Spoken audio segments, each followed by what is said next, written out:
Da, un ministerio que todos pueden respetar.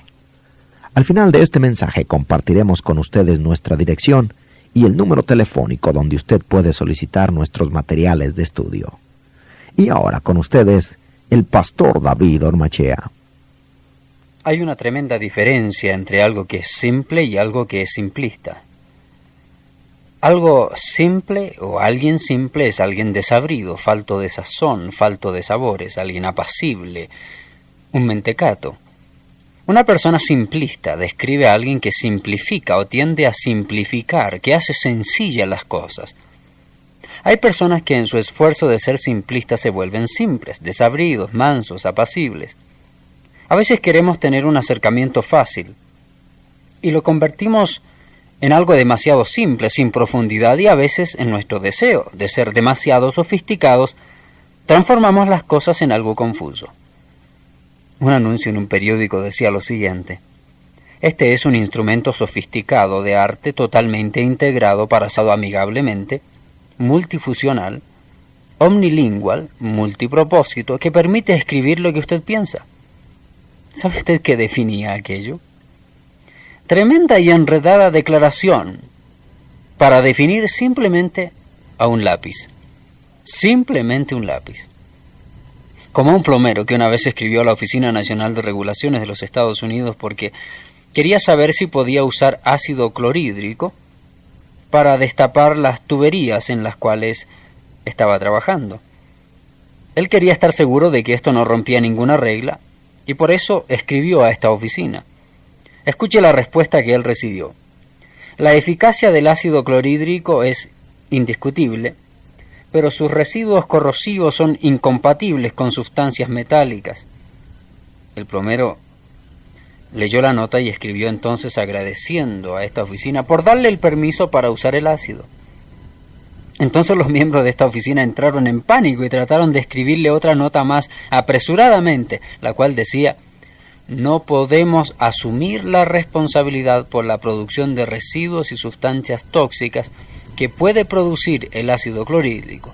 Por lo tanto, sugerimos que usted use un procedimiento alternativo.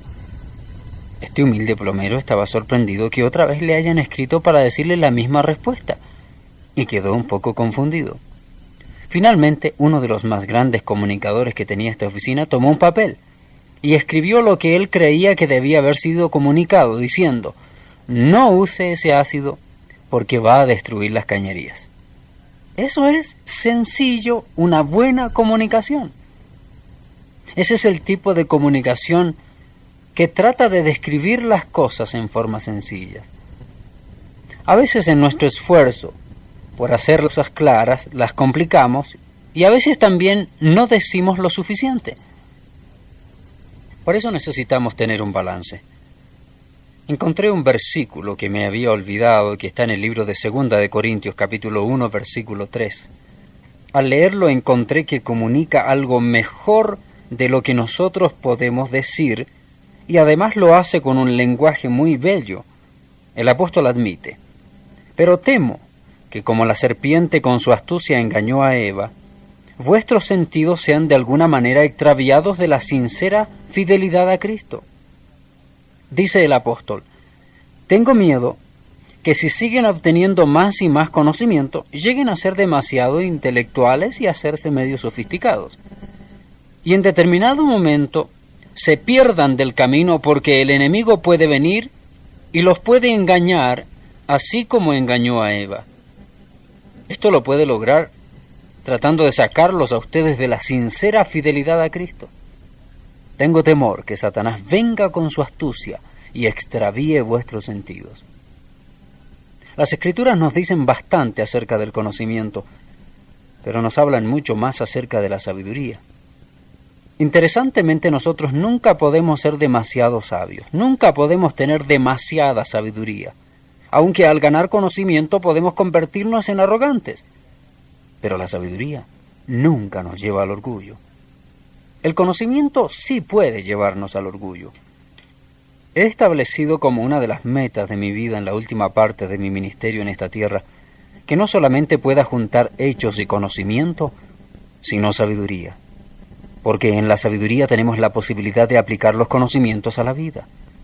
Necesitamos los hechos y vamos a ganar algo en esta plática, pero mucho más necesitamos sabiduría para llevar a cabo los hechos, las obras que son necesarias. Lo que está hoy en mi mente es una batalla sin sangre que nadie puede notar y que muy pocas personas están dispuestas a enfrentar. Además, muy pocas personas la conocen, aunque se está llevando a efecto durante todo el tiempo. Cuando hablo de batalla, usted tiene que entender que no estoy hablando de una batalla física. Estoy simplemente tratando de identificar esta batalla con las batallas físicas. Es muy sencillo identificar las batallas físicas porque ocurren en una localización geográfica. En distintos lugares del mundo podemos decir que existen batallas, podemos ubicarlas. Sin embargo, hay una batalla espiritual que muy pocos notan. La batalla física se relaciona con las controversias de aquellas fuerzas hostiles para ganar soberanía sobre las otras y trabajan duro para tratar de ser vencedores.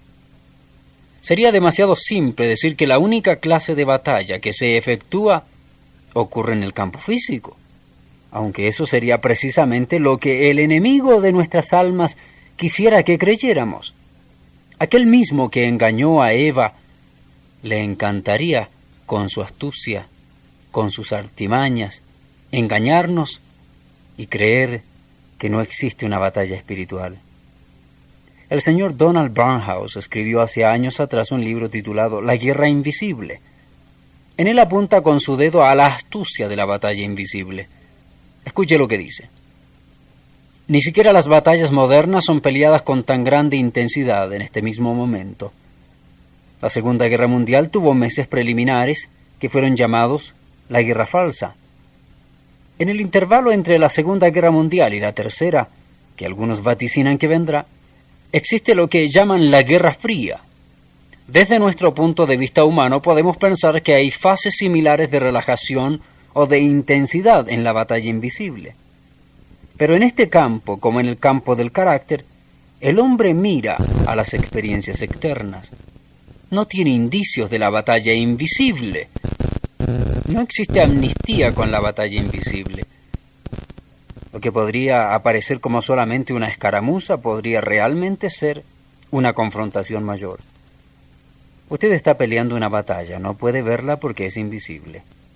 Bien podemos haber sido tomados cautivos, pero no nos damos cuenta porque es un problema invisible. Puede que usted sea herido en la batalla y no darse cuenta porque no estará sangrando. Porque es una batalla invisible. Usted puede quedar paralizado, incapaz de moverse y nadie se dará cuenta porque es una batalla invisible. Al enemigo le encantaría que nosotros solamente obtengamos más conocimientos acerca de la guerra física y perdamos el verdadero impacto del conflicto espiritual que está ocurriendo cada día en nuestras vidas. Esta es una batalla en la mente. Nuestros hijos la enfrentan constantemente, están siendo expuestos a este sistema mundanal. Nunca podemos exagerar los peligros de la batalla espiritual, nunca. Nadie está libre del ataque. Nadie es completamente inmune a la astucia del enemigo. Déjeme mostrar un par de palabras que el apóstol usa aquí en 2 de Corintios y también en Efesios capítulo 6, a partir del versículo 10 al 12. No solo que usa la palabra astucia, sino también usa la palabra acechanzas. Efesios 6, versículo 10 dice, Por lo demás, hermanos míos, fortaleceos en el Señor y en el poder de su fuerza. Vestíos de toda la armadura de Dios, para que podáis estar firme contra las acechanzas del diablo. Esta palabra acechanzas es la palabra metodeia. Obviamente, de allí obtenemos la palabra método.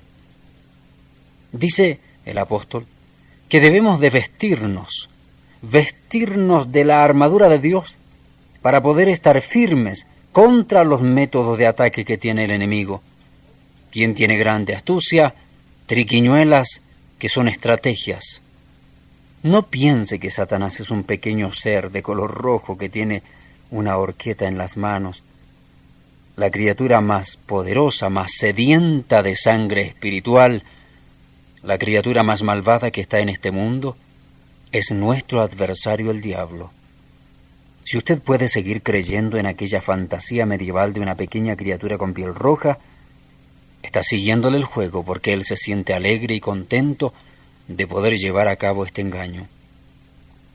Satanás está vivo y activo, y funciona a través de personas o sin personas.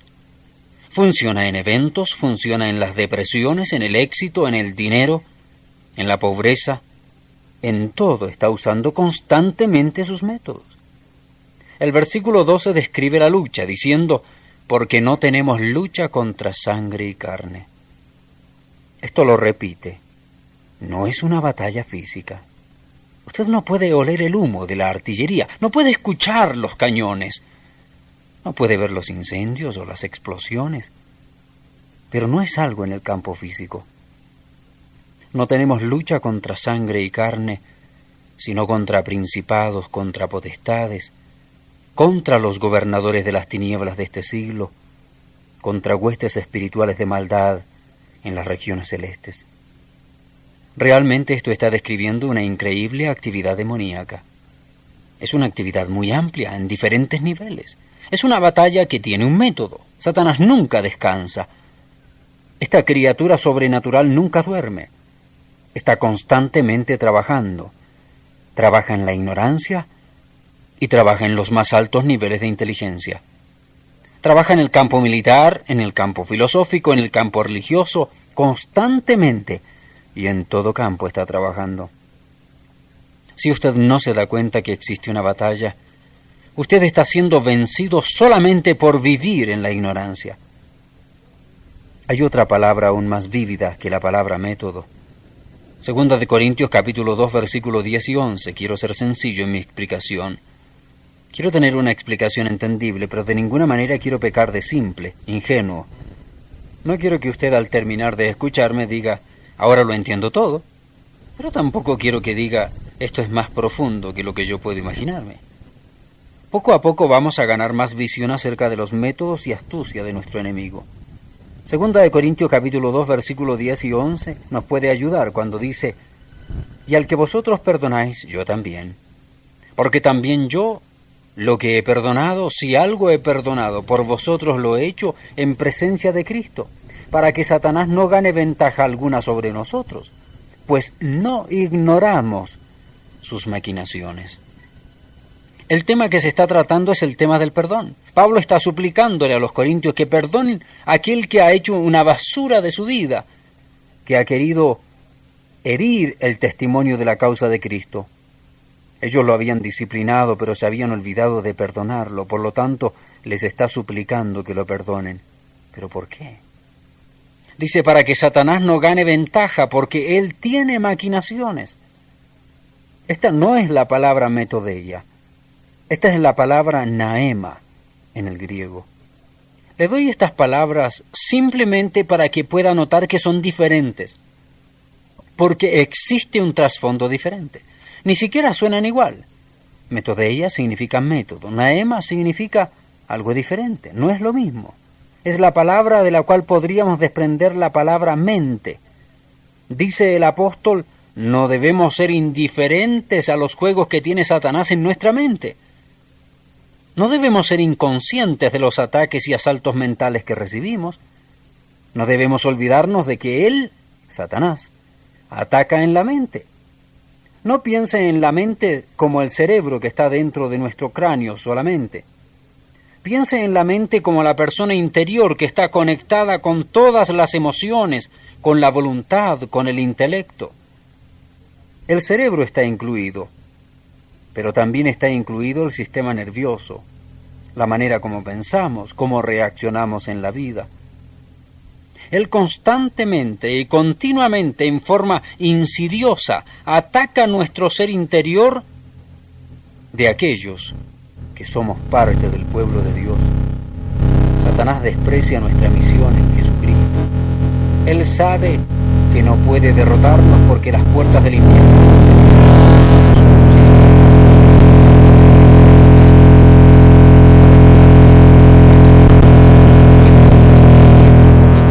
hasta la última pieza. Él sabe que Jesucristo ganará. pero no va a ceder en esta batalla. Ahora miremos los detalles del perdón que habíamos hablado anteriormente. Mi preocupación está en el capítulo 10, que describe un poco acerca de esta batalla de la mente. Batalla que no deja sangre, que no hace ruido. Batalla que muy pocas personas pueden enfrentar. Permítame darle ahora un pequeño trasfondo, y creo que podemos leer acerca de los reclamos que se hacen contra de Pablo, por lo que él describe estos reclamos en los versículos de este capítulo. No aquí, ni en ningún otro lugar de sus cartas, el apóstol escribe acerca de la crítica que está diseñada a destruirlo. Podemos descifrar esto al examinar su respuesta en los 2 primeros versículos. Esto nos lleva al tema de la batalla en la mente. No, los 2 primeros versículos del capítulo 10 de 2 de Corintios. Yo, Pablo, os ruego por la mansedumbre y ternura de Cristo, yo que estando presente ciertamente soy humilde entre vosotros, mas ausente soy osado para con vosotros. Quiero que entienda que el apóstol no está siendo sarcástico. Lo que quiere expresar es que ellos están atacando al apóstol diciendo que es un hipócrita, los hermanos de Corinto. Están diciendo que Pablo tiene una doble cara, que es humilde delante de ellos, aunque escribe con palabras duras cuando está lejos. Le dicen, tú no eres realmente el mismo hombre. Cuando estás presente, nos muestras aquel valor, pero cuando estás ausente, entonces sí eres fuerte, pero solo cuando estás lejos. Débil cuando estás entre nosotros. Por lo tanto, no te respetamos porque eres un hipócrita. La respuesta es, yo os ruego por la mansedumbre y ternura de Cristo, de que soy el mismo, estando ausente, estando presente, y vengo a suplicarles en base a la humildad, a la ternura, como Jesucristo, y no quiero que me vean como un hipócrita, porque no lo soy.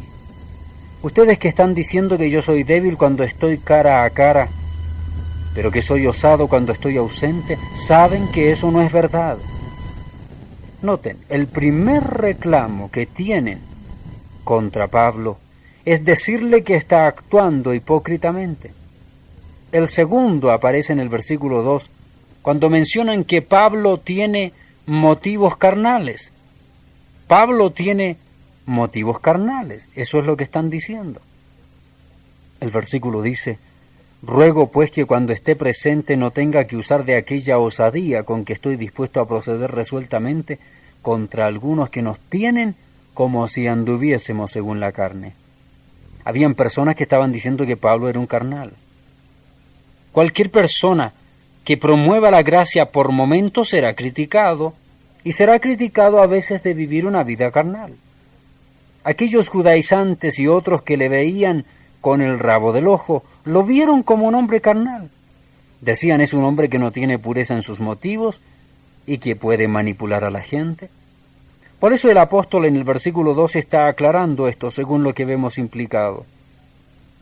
Ahora lo que me importa es que Pablo no está presumiendo su rango delante de ellos porque él es un apóstol, sino que está razonando con ellos. Quisiera que se detenga aquí por un momento y que vaya al versículo que vimos hace un momento atrás, capítulo 13, versículo 10, que dice, por esto os escribo estando ausente, para no usar de severidad cuando esté presente, conforme a la autoridad que el Señor me ha dado para edificación y no para destrucción. Estas palabras son palabras muy razonables. Estoy escribiendo, les dice, mientras estoy ausente, para que cuando yo esté presente no tenga necesidad de ir con severidad. Yo quiero que todas estas cosas se conviertan en algo efectivo y ustedes han tomado decisiones que los han llevado a cambios.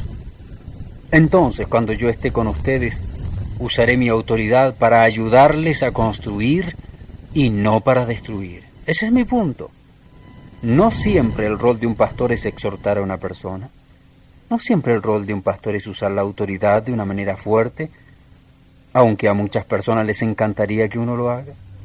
Hay una concepción equivocada, torcida de las cosas que debemos hacer, y la mayoría me han escrito más cartas de agradecimiento cuando predico duro, cuando doy mensajes severos, que cuando yo hago una apelación en base a la humildad y ternura, hay algo dentro de nosotros que nos hace sentir la necesidad de ser exhortados duramente, y cuando el pastor lo hace, algunos piensan que se está comportando como padre que disciplina adecuadamente. Sin embargo, el apóstol prefiere el método más lleno de amor. Prefiere no usar severidad, sino más bien la gentileza y la ternura, y usar su autoridad para obrar de acuerdo a la razón.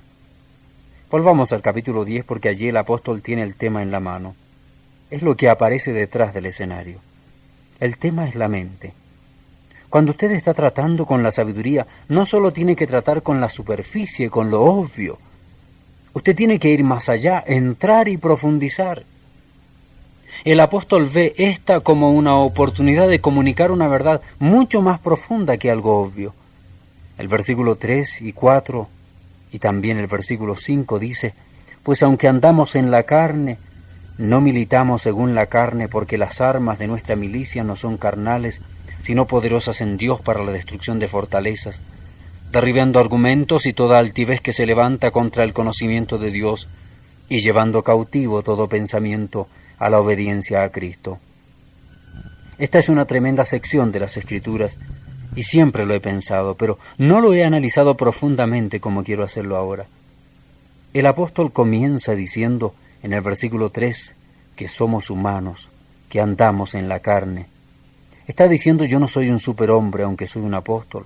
Tengo dones de Dios, pero no estoy más arriba que ustedes. Soy un hombre natural, soy un ser humano. Yo también camino en este mundo, en mi carne, pero él agrega: tenemos una batalla, y esta no necesariamente está metida dentro del campo de la carne o de los huesos. Hay una batalla invisible que no debemos olvidar. Creo que él incluyó esto porque se sentía atacado y necesitaba recordar que existen pensamientos que deben ser llevados cautivos, a la causa de Jesucristo, en vez de tomar aquellos pensamientos en forma personal. Esta lucha, esta batalla, la realizamos todos. Es una batalla que usted no se da cuenta, pero que usted tiene que depender de Dios, porque las armas de nuestra milicia para tener victoria no son carnales, son poderosas en Dios para la destrucción de toda fortaleza mental. Usted ha escuchado la primera parte de este mensaje que corresponde a uno de nuestros programas de radio. Ahora, una vez más con usted, el pastor David Ormachea, para presentar la segunda parte de este mensaje de la serie titulada Un ministerio que todos pueden respetar. Ciertamente el enemigo anda como león rugiente y busca tomar control de nuestra mente. Quiere levantar fortalezas, quiere levantar murallas en ella, quiere cautivar nuestros pensamientos. Dice el apóstol en 2 de Corintios capítulo 10, versículo 3 hasta el versículo 5, pues aunque andamos en la carne, no militamos según la carne, porque las armas de nuestra milicia no son carnales, sino poderosas en Dios para la destrucción de fortalezas, derribando argumentos y toda altivez que se levanta contra el conocimiento de Dios, y llevando cautivo todo pensamiento a la obediencia a Cristo. La verdad es que Satanás quiere tomar control. Quiere tomar control de nuestra vida. Tenemos una batalla, no necesariamente dentro del campo de la carne, pero es una batalla invisible. Creo que el apóstol incluyó esto aquí porque se sentía atacado y necesitaba recordar que existen pensamientos que deben ser llevados a la cautividad por la causa de Jesucristo, en vez de tomar aquellos pensamientos en forma personal. Luego describe las armas de su milicia en el versículo 4. Dice que no son carnales, en otra palabra es una batalla invisible. No tiene que cargar su rifle, meterse en un avión de combate, no necesita arreglar bayonetas, solamente tiene que recordar que no son armas físicas. Ahora, todo lo que he dicho manténgalo por un momento porque quiero dar una pequeña analogía. Creo que todo esto después le ayudará para que tenga sentido esta plática, pero acompáñeme mientras tanto hasta que lleguemos al momento. En aquellos días, póngame atención, en aquellos días antiguos, cuando construían una ciudad, la primera cosa que construían era una muralla, era la protección. Por eso es que Nehemías fue guiado por Dios para regresar a la ciudad de Jerusalén y construir el muro de Jerusalén una vez más. Necesitamos ser protegidos. ¿Recuerda la historia de Jericó? Para poder tomar la ciudad de Jericó, las murallas tuvieron que caer. Primero eran las murallas. En las murallas habían torres altas, estratégicamente ubicadas alrededor de aquellos grandes muros.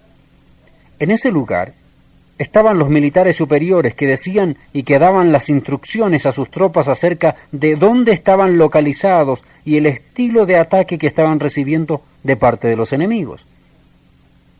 Quisiera que por un momento se imagine lo que ocurre con nuestra mente. Para ello tiene que pensar como en una ciudad. Piensa en una ciudad rodeada por una muralla. Allí, en puntos estratégicos de la muralla, aparecen torres que se levantan por sobre ella y que tiene vigías. Dentro de cada torre están aquellas personas que están pendientes de la estrategia militar. En la torre están los estrategas. Debido a que la torre se alza por sobre la muralla que rodea la ciudad, ellos pueden ver al enemigo que viene de afuera. Los combatientes que están dentro no pueden darse cuenta por qué lado de la ciudad viene. Sin embargo, los que están en la torre sí pueden darse cuenta. Ahora, para tratar de vencer aquella ciudad, los enemigos vienen y atacan, y tienen que subir por las murallas, tienen que tratar de tomar cautivos a los que están en la torre, porque son los estrategas, los que dan las órdenes estratégicas al ejército que está dentro y que no puede ver a los enemigos que vienen de afuera. Aquellas personas que están en las torres son los que dan órdenes para que el ejército que está defendiendo la ciudad tenga una determinada disposición, se ubiquen de alguna manera a fin de lograr su objetivo, que es contrarrestar al enemigo. Bien, el apóstol menciona fortalezas, argumentos y toda altivez, porque son tres cosas importantes. La fortaleza tiene como referencia a toda la disposición que existe en la ciudad. En nuestra vida se referiría a la mente, al cerebro, las emociones, aquella parte de nuestro ser en donde hacemos las decisiones para nuestra vida, los sentimientos, las respuestas, las defensas, todas aquellas cosas que forman nuestro ser interior, nuestra personalidad.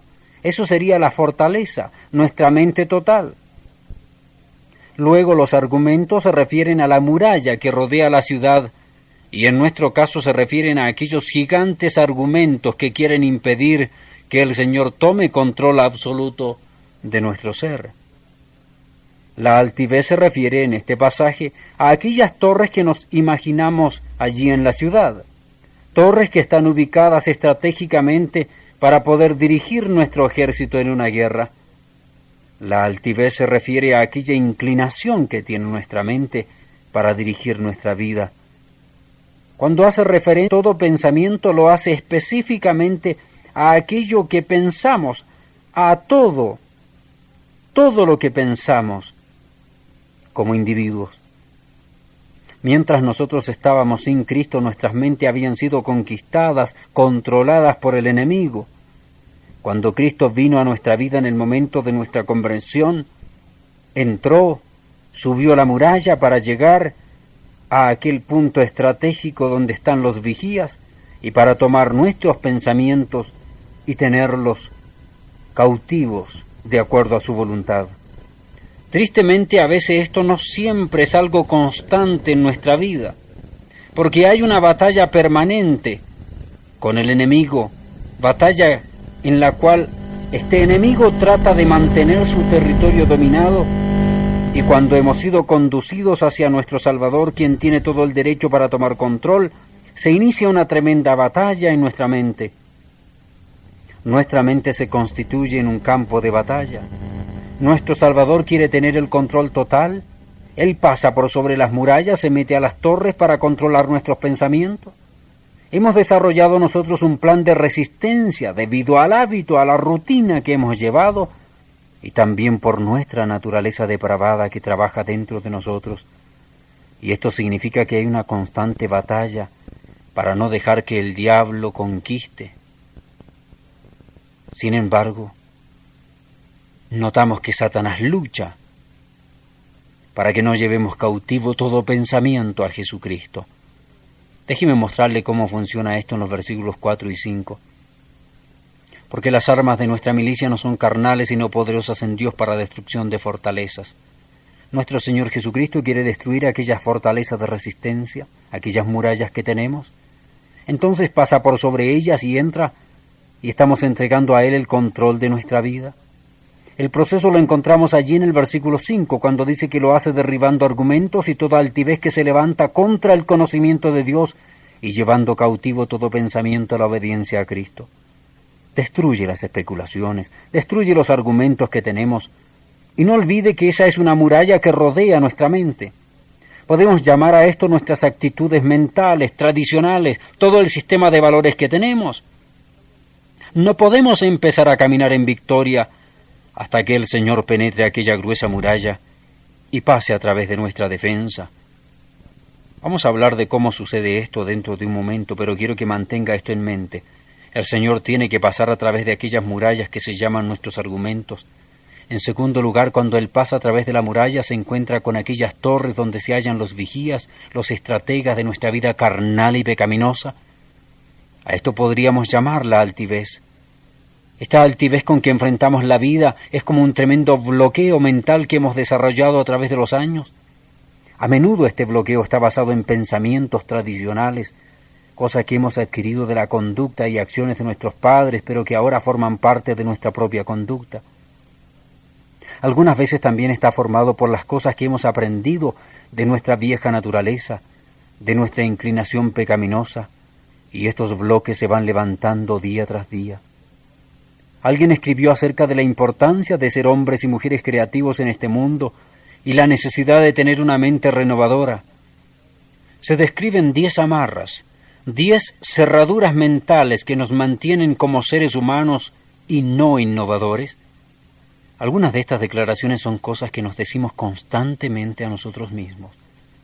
El señor Robert von Edge, en su libro titulado Un excéntrico al lado de su cabeza, dice que para mantener una mente innovadora debemos luchar en contra de ciertos pensamientos que vienen a nuestra vida, tales como: siempre siga las reglas.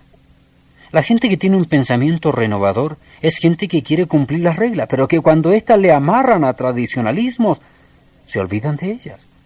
Otra regla que hay que olvidar es: sea siempre práctico, porque la gente creativa no es siempre práctica. A veces también necesita pensar en la teoría y hacer una buena combinación de ellas. Sin duda hay cosas que nosotros declaramos que contribuyen a levantar una muralla entre nuestro Señor y nosotros.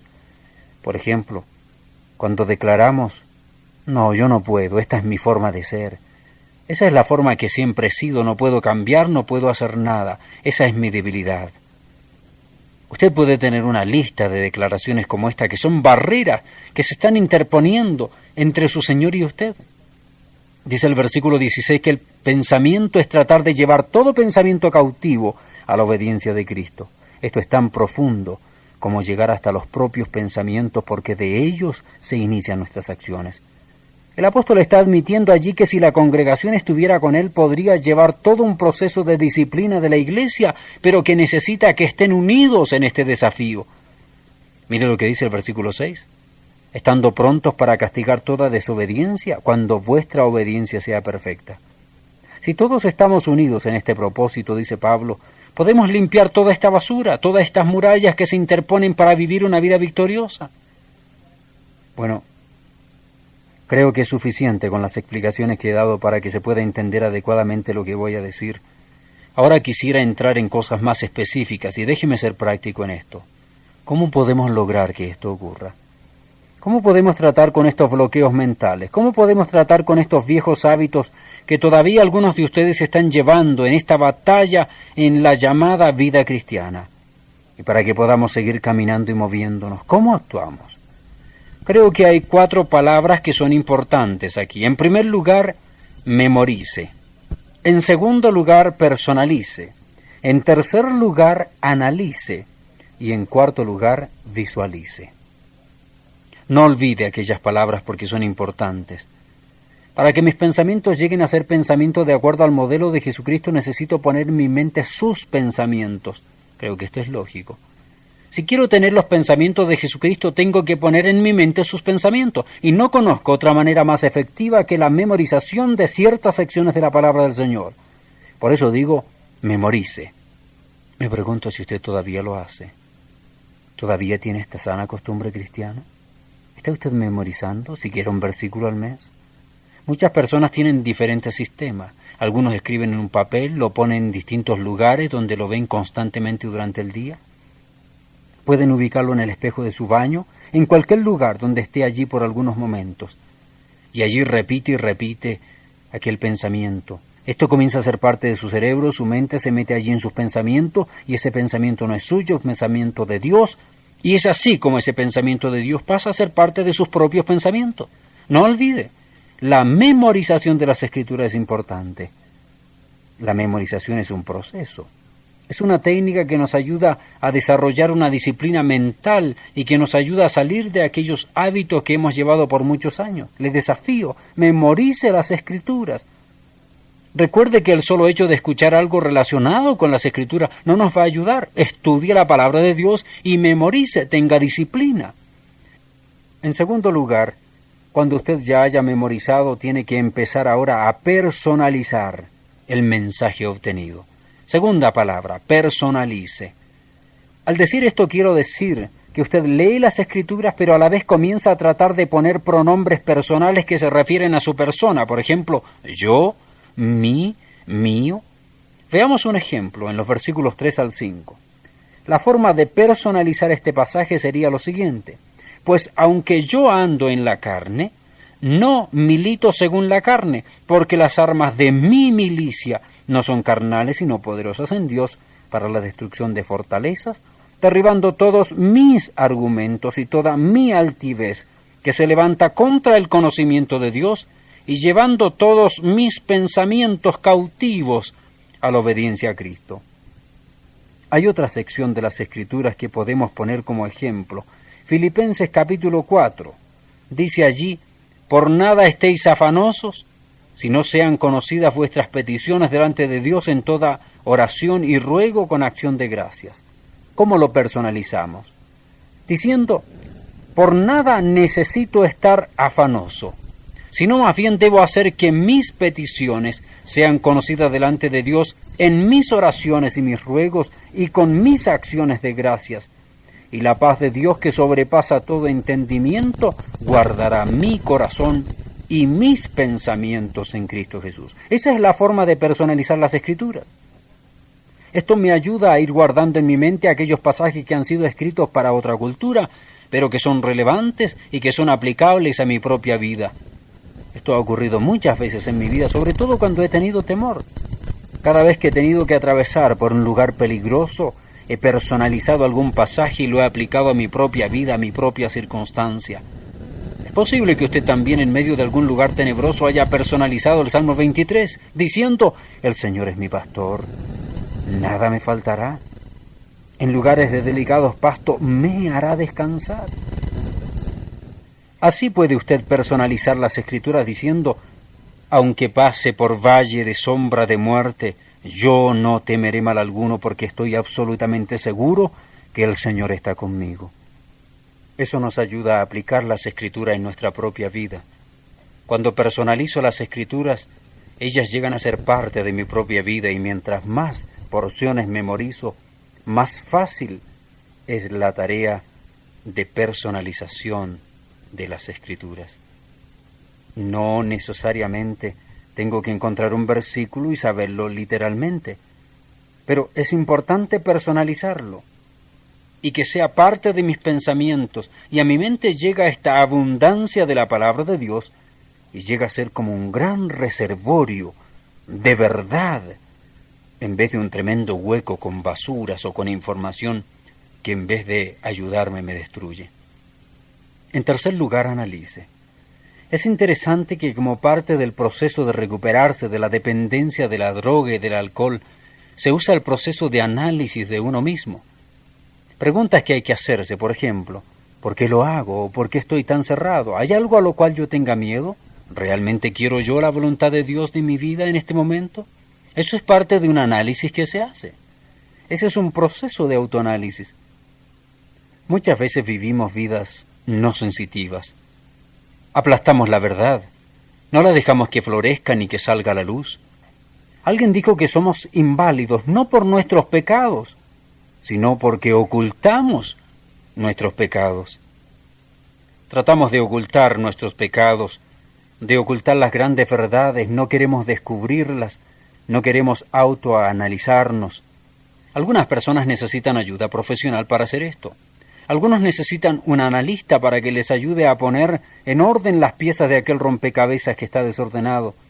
Pero creo que la mayoría de la gente cristiana no necesita ayuda profesional, pero todos nosotros necesitamos un constante análisis.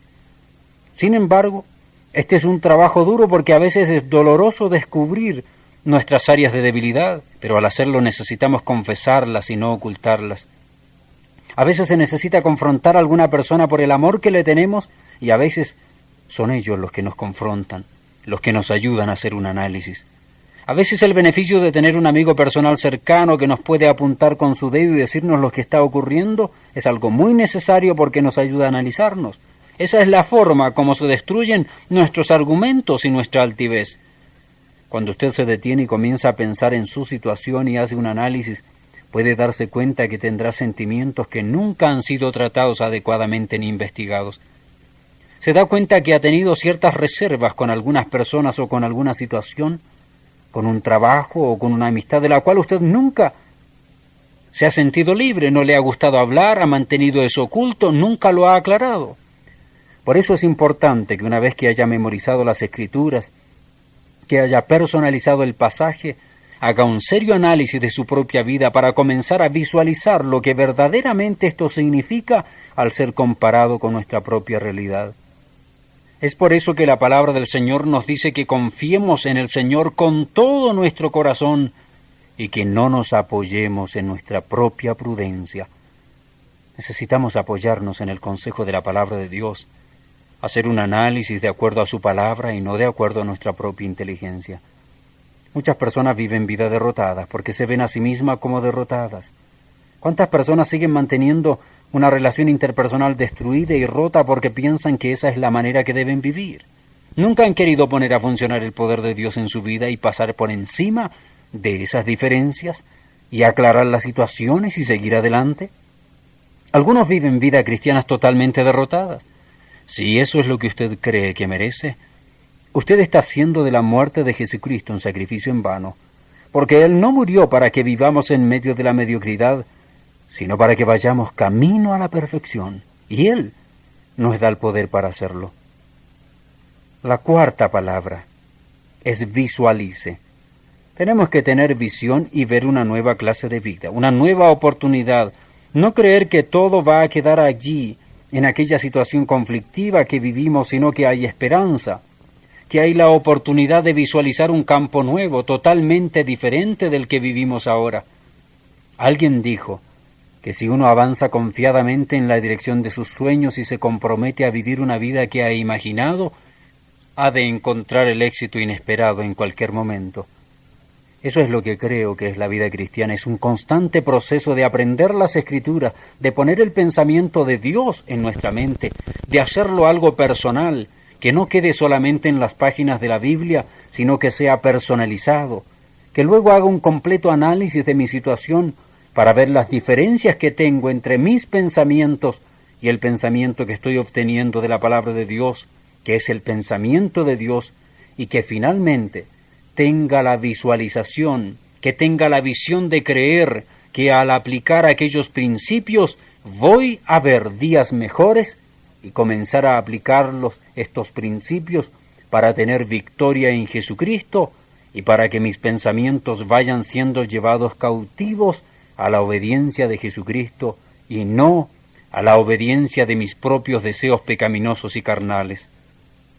El poder del Espíritu Santo viene a mi lado para ayudarme a destruir aquellos argumentos, para destruir toda altivez que se levanta en contra del conocimiento de Dios, que se levanta en contra de mi anhelo de tener los pensamientos de Cristo en mi propia mente, para ser una persona diferente y con la ayuda del Espíritu poder llevar cautivo todo pensamiento a la obediencia de Cristo, siempre y cuando yo estudie su palabra, siempre y cuando yo la memorice para que sea parte de mi mente, siempre y cuando yo la personalice para que sea algo que está dirigido a mi propia vida y no solamente algo general, sino que tiene algo que ver en forma personal conmigo.